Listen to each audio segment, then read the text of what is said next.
If you don't care, you might as well be dead. To exist without feeling, without any genuine stake in the world around you, is to be functionally absent from your own life.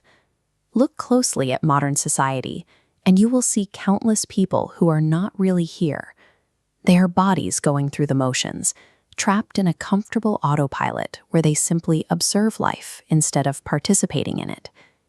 This psychological baseline is known as the 16th shadow, indifference.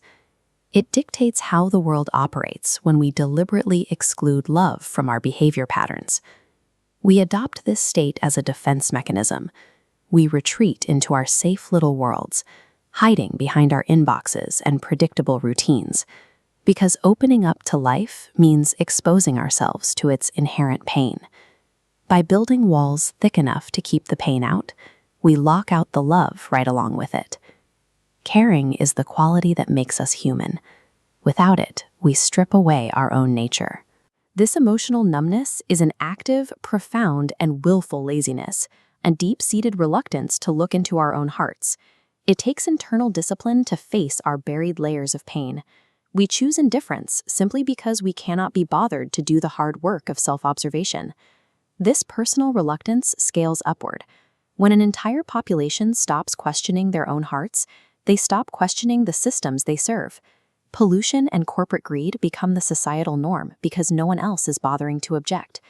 These systemic issues are perpetuated by normal people with families and daily struggles. They stay the course because there is safety in numbers. It is easier to tag along and do your own thing than it is to push against the flow. This collective laziness creates a world of hyper-specialized automatons where everyone is complicit in ignoring the big picture because the alternative requires too much effort. Breaking out of this collective sleep requires immense internal discipline. You have to actively push against the heavy gravity of the societal flow. There is a sharp difference between the stuck, sluggish laziness of indifference and the effortless state of flow that emerges once you break through that initial internal resistance.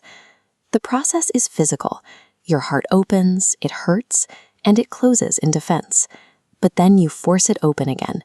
You repeatedly stretch your capacity to care, training yourself to encompass suffering without drowning in it. Waking up to that pain provides vast energy. It is the precise mechanism that makes you feel alive. This newfound energy brings us to the next evolutionary step, the gift of versatility. Modern education pushes us to become myopic, hyper-specialized experts. The versatile mind, however, expands outward. It revives the concept of the Renaissance polymath, an individual capable of mastering a wide range of fields. This relies on holographic learning. When you truly master one subject, you begin to see the exact same interconnected themes running through all subjects.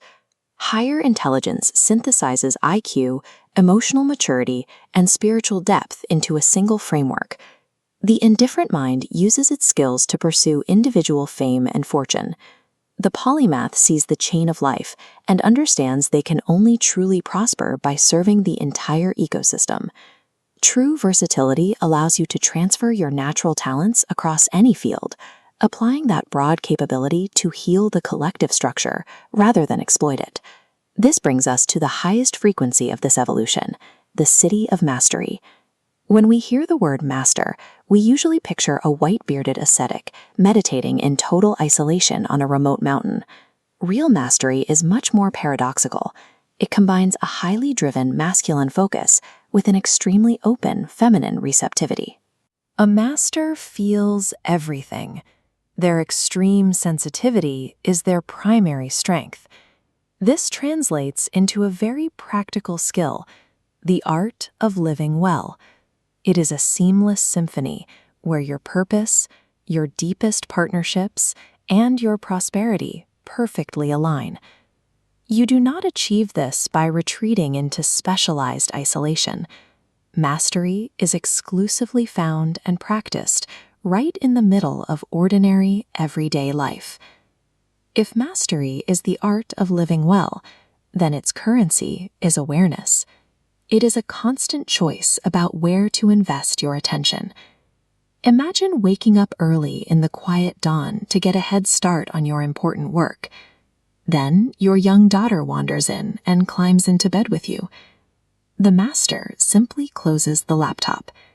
Those few years of morning sweetness will vanish in a blink. Abandoning your busyness to be completely present for that ordinary, fleeting moment, that is actual wealth.